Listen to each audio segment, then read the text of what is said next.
Hello, very good morning, students. I hope all of you are safe at your home and working very hard for your board examinations.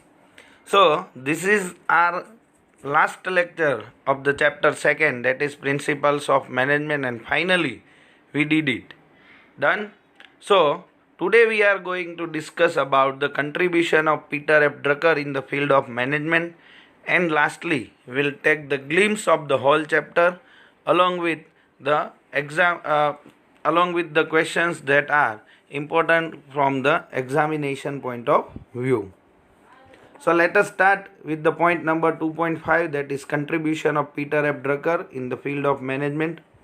Out of all the management gurus which we have studied in the classical thought, neoclassical thought and modern thought, in this chapter we discuss detail about the contribution of F.W. Taylor, that is Frederick Winslow Taylor, and its scientific management principles, then Henry Fayol and its general management principles, and lastly we'll discuss about the contribution of Peter F. Drucker in the field of management.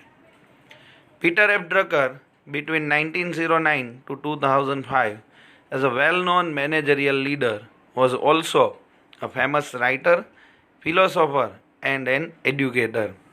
First of all, line these statements, and I also suggest that please write in detail about the Peter F. Drucker in your fair book in the point-wise manner, so that it will be easy whenever it will be asked in your examination, you can write it in a detailed manner, because it may happen that they will ask in 3 marks regarding the Peter F. Drucker and its contribution in the field of management.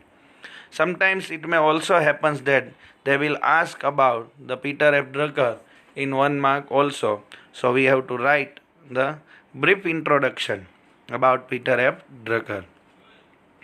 Peter F. Drucker is a well-known managerial leader. It means he has worked as a manager or as a leader in any of the organization. Who also a famous writer, it means he has given some of the books also. Philosopher, because as he has contributed in management, so we can easily understand that his philosophies of life will be different. And an educator, it means his contribution in the field of education is also there. There was a change in global business arrangement due to globalization. As we all knows that India has adopted the globalization since 1991. But before that, the globalization was also there amongst the developed countries of the world. They are integrated with each other in a manner that their business eras are increased, and it will helpful in disposing of their excess capacity or excess production to different countries. But there was a change in global business arrangement due to globalization. It means now the narrow thinking has totally removed and abandoned, and in place of narrow thinking, now there is a modern thinking which takes place. So, due to change in global business arrangement because of globalization, need of development of new methods of management was arise. As we all know that from the 20th century, the thought of modern management is implemented. So we can say that Peter F. Drucker is amongst the one who has contributed in the modern management thoughts, or sometimes we can call him as a neoclassical. But after the globalization, need of development of new methods of management was arise. It doesn't mean that the different older method that is given by Frederick Winslow Taylor and Henry Fayol is not applicable here, but due to change in the business era or due to change in the style of working of the business, the need of development of new method of management was arisen.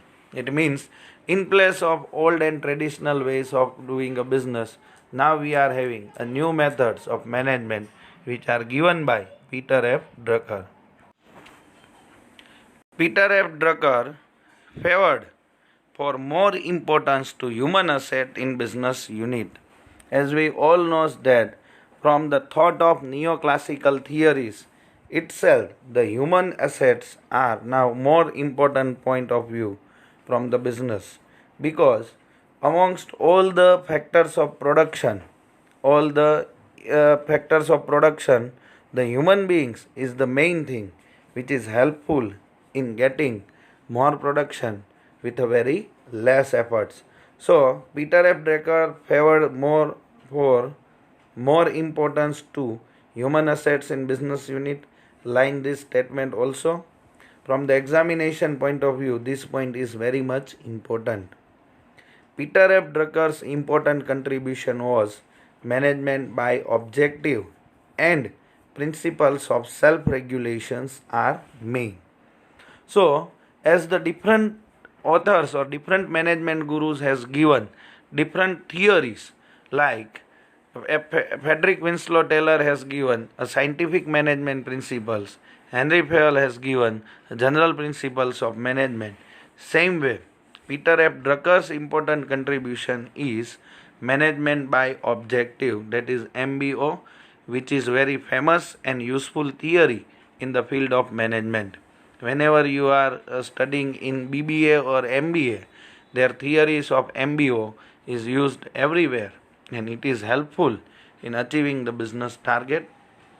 Along with management by objective, he has given the principle of self-regulations.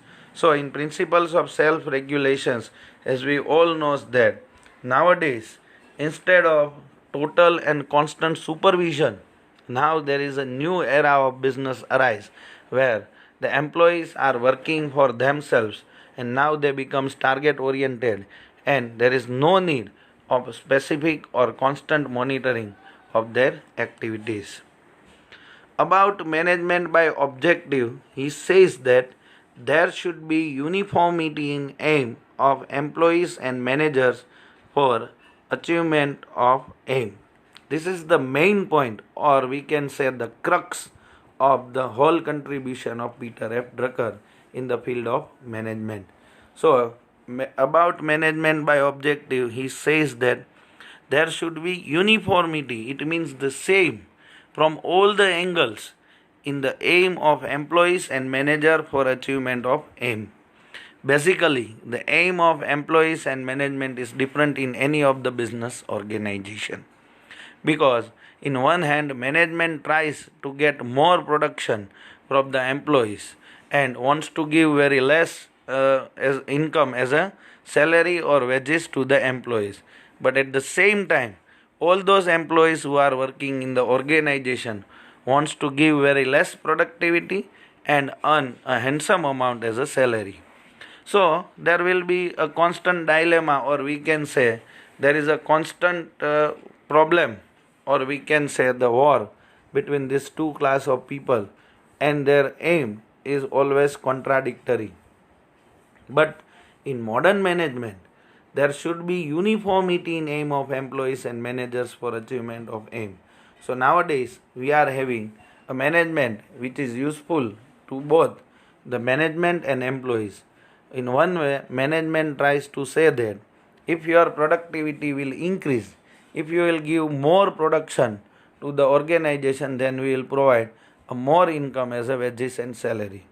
So at one hand, the objective of business of more production is also fulfilled, and at the same time the objective of employee for getting more wages and salary is also getting fulfilled. So by this way, the aim of both the class of people, that is of the employees and manager, for achievement of aim becomes uniform.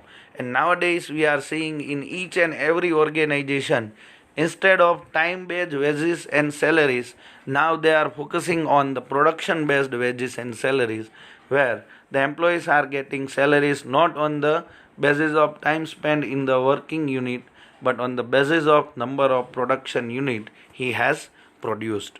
So the main objective of management by objective is that there should be uniformity in the aim. It means now the managers or employees both are working for the achievement of business objectives with very ease. Management by objective is too much effective for different business formatted units. Their contribution lies in human resource management, marketing management, and stress management. Hence, Peter F. Drucker is called the father of modern management. Now, the management of objective is too much effective for different business formatted units. Different business formatted unit means whether it is sole proprietorship or partnership or cooperative sector or company. It will be useful in all these business units, or we can say whether it is of a manufacturing or service or trading business units. The management by objective is a common principle which will be helpful in achieving the aim or targets of the organization in all these formatted business units. So it is the common principle which will be used by a sole proprietor to company format itself and by everyone, and by using this principle they are getting the maximum benefit for achievement of their goals. Their contribution lies. Now the contribution of Peter F. Drucker and his principle, that is the principle of management by objectives and principle of self-regulation, is lies in human resource management. It means as it is based on the human assets.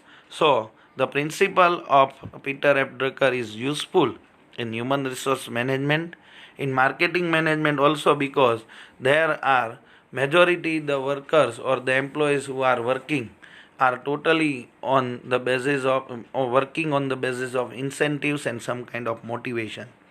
So whether it is human resource management, marketing management, and of course in the stress management also, we are not knowing about this in detail, but there are some of the psychologists who are basically working on the stress management, because in business organization when the workers or employees are working, they are feeling some kind of boredom, stress and depression because of the different targets, and sometimes non-achievement of targets affects them very difficulty. That's why the contribution of the Peter F. Drucker lies in human resource management, marketing management and stress management. Hence, so we can say that Peter F. Drucker is called the father of modern management. Line this statement also, because it may be asked in either MCQ or in a one-liner. So finally, we completed this chapter here. Lastly, we discuss about the contribution of Peter F. Drucker. Initially, there is a total introduction of Peter F. Drucker is there. That is, he is between the 1909 to 2005, well-known managerial leader, also famous writer, philosopher and an educator. Now second one is why there is a need for the contribution of Peter F. Drucker arise. So it is because of change in the business global business arrangement and need for new method of management arisen, and that's why Peter F. Drucker has put forward the two principles, that is principle of management by objective MBO and the principle of self-regulation focused on the human assets in business unit.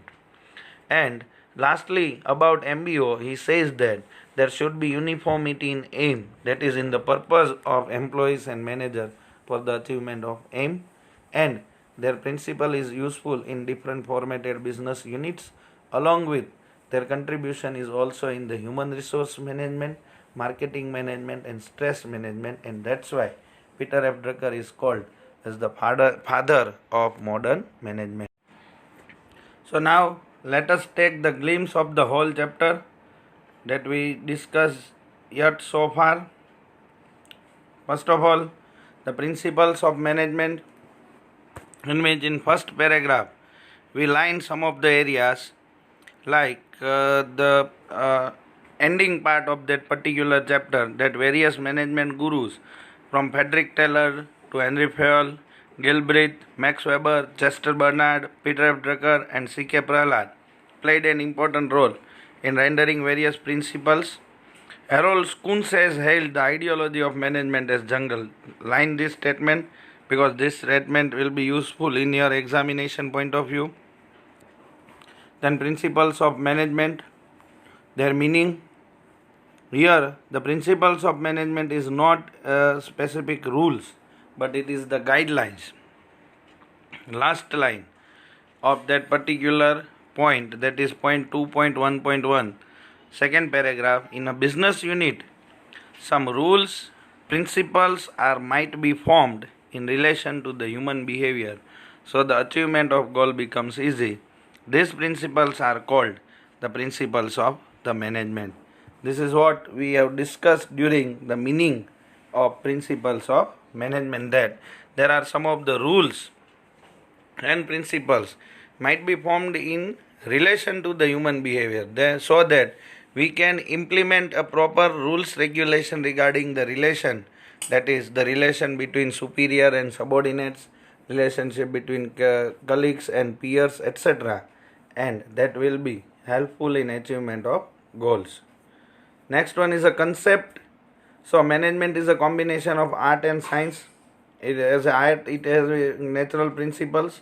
So the principles of the management are also there, but they are not rigid, and they are having the direct relationship with human behavior. And human behavior and the technology are such factors which changes periodically. That's why the principles of management will be helpful in cope up with the new changes. And it is the detailed and perfect guidelines, and it is implemented as per the capability of employee, that will be helpful in increasing the capability and capacity of working. Next, the difference between principles of management and techniques of management. In last 6 examinations, there was only one incidence where they asked regarding the difference between principle of management and techniques of management. In one exam, they asked as the difference between principles of management and the values. So first 3 lines is of the difference between principle of management and techniques. Like method or techniques are set of steps taken to achieve the target, while the principle are the guidelines for the decisions. So here the principles are giving the guidelines for the decision which taken during the implementation of techniques, while techniques are method of set of steps to achieve the target. So we can say that the principles of management are focusing on the planning and decision making activities, while the techniques or methods are focusing on the implementation of that particular principles. Second one, third line, it is needful to understand the difference between principles and values like techniques. So now we are having only one line difference between values and principles. Values are acceptable or preferable. It means we can accept as per our needs or as per our thought process. It relates with the morality, while the principles are the universal truth and guidelines for the human behavior, which should be accepted by all. Then next we discuss about the nature of principles of management. It is not rigid but the practical conclusion, and we are having different nature. First one is a universal acceptance, like principle of management are applicable to each and every of the business unit, and it can be changed according to the type, form, activity and size of the business unit, and it can be applied to the most of the business unit uniformly.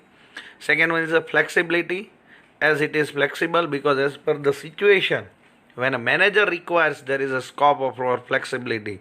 It means in larger units some of the principles are useful which are not useful in the smaller units, while in smaller units the principles which are useful might not be helpful in the larger units also.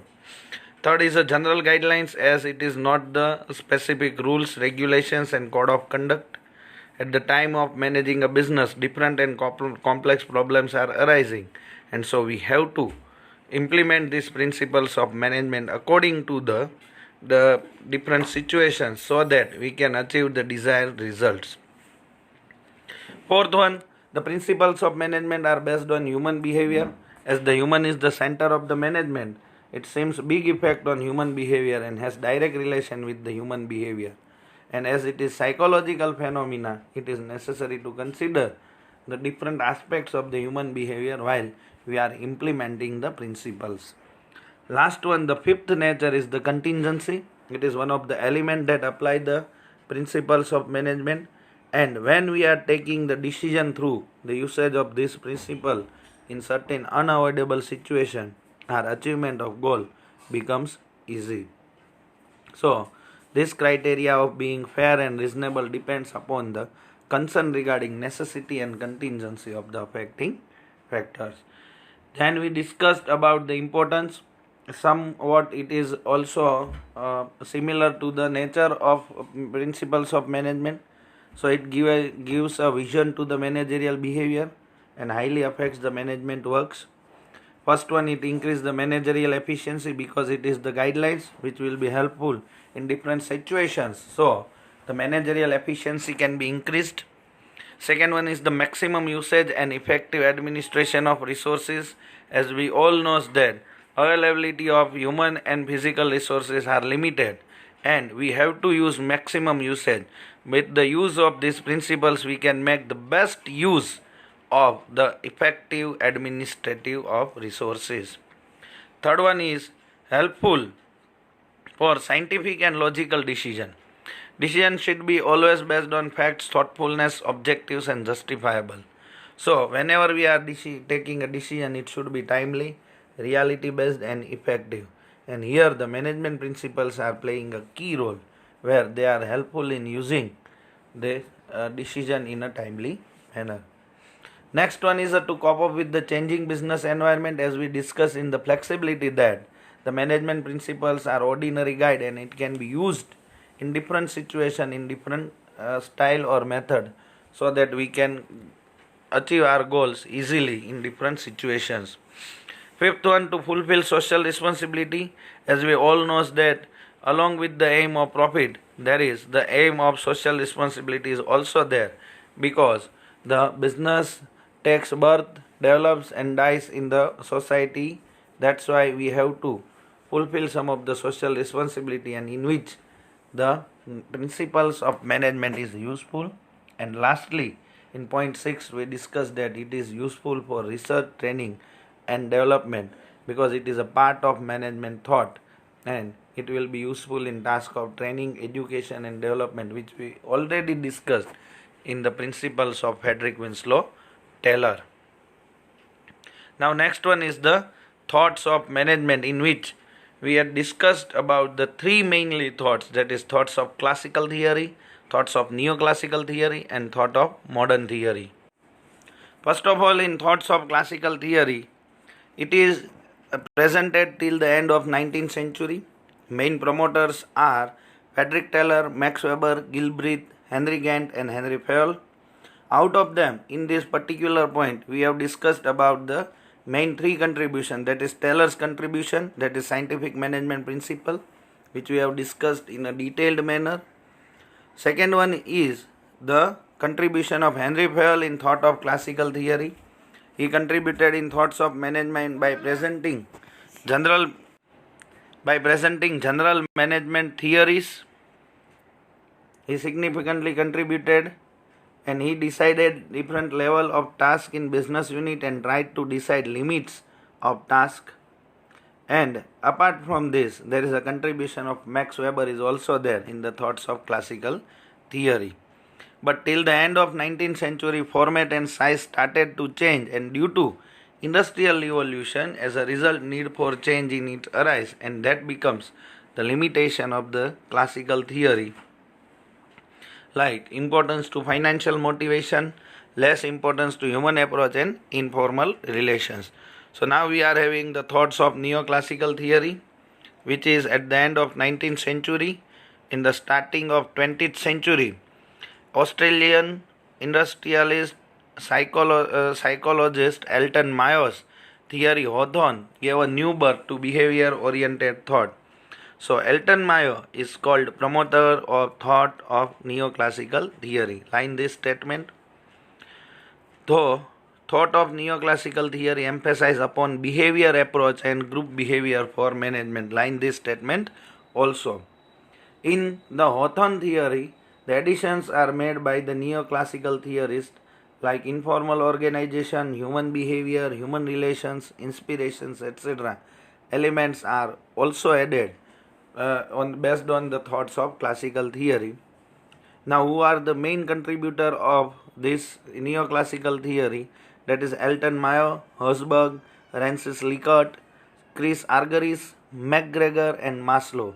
These are the main contributors in the theory of neoclassical.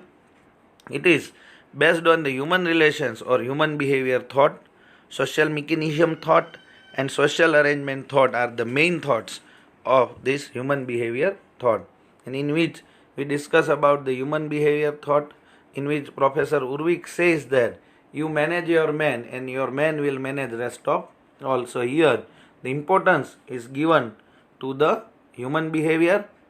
Last fourth line or fifth line concept like inter-human relations, motivation, leadership, information communication process, disposal of industrial disputes are included in behavior related thought. Line this statement also. And lastly, we are having the thoughts of modern management. Change was occurred in the format of industry and business unit after 1960, and that's why the special approach of management was arise. And out of them, one of we had discussed in the Peter F. Drucker's contribution. Now, there is a special professional class of managers were emerged, and advocacy of this thought for psychology, social studies, statistics, mathematics, and computer information technology were made. Who are the contributors of modern management theories? So, management gurus like Kuntz O'Donnell, George R. Terry have contributed, and moreover, Peter F. Drucker, William Ochi, and C.K. Prahalad have also contributed in the thoughts of modern management thought. Then we had the Frederick Winslow Taylor's principle of scientific management, in which first paragraph is about the Taylor's introduction, that is he was an American mechanical engineer and important contributor in classical thought. His contribution in various companies, and lastly he became a manager in Bethlehem Steel Company. And during his time period he has given the principles of scientific management, and that's why he is known as the father of scientific management. Line this statement also. He has found out that basically two class of peoples are there. First one is the owners and workers. Owners are focusing on the higher productivity, while employees are focusing on the job satisfaction and higher wages, and that's why conflict arise. Here we also discuss about the rule of thumb. What is rule of thumb? That workers were asked to do work as per the order in traditional method, and there is no voice of a worker and dominance of owner increases. That is the rule of thumb, and that's why Taylor presented new concept with scientific approach instead of rule of thumb, which is known as scientific management. Meaning that is scientific management is mental evolution on the part of particular unit of an employee in a factory. We discussed this in very detail. It is a totally mental evolution towards their task, duties, colleagues and honors.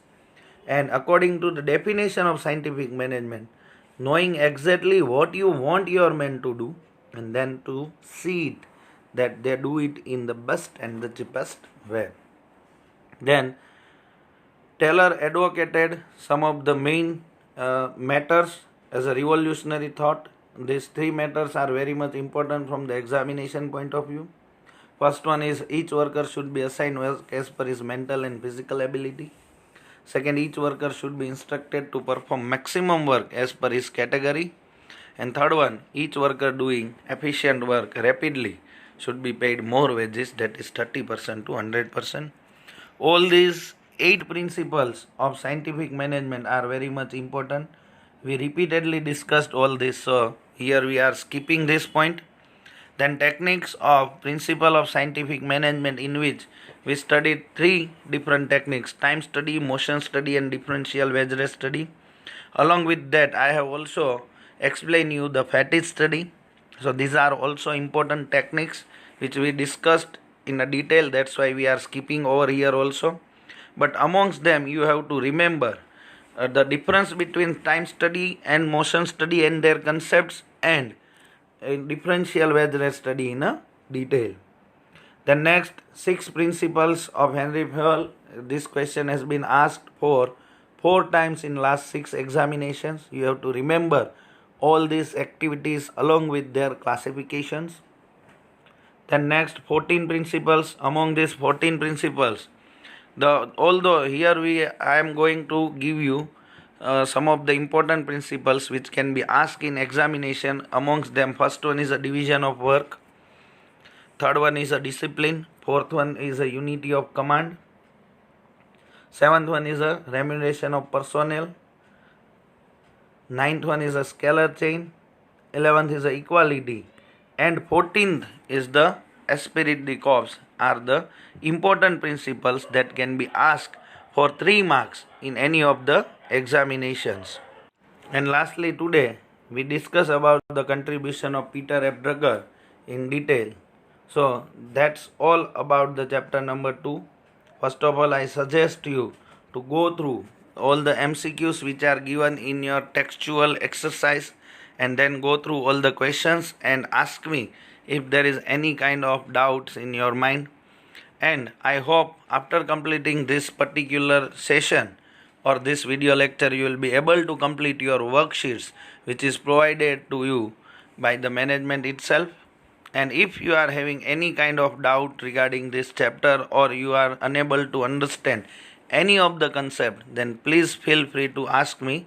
I am ready to explain you anytime. Thank you very much, class.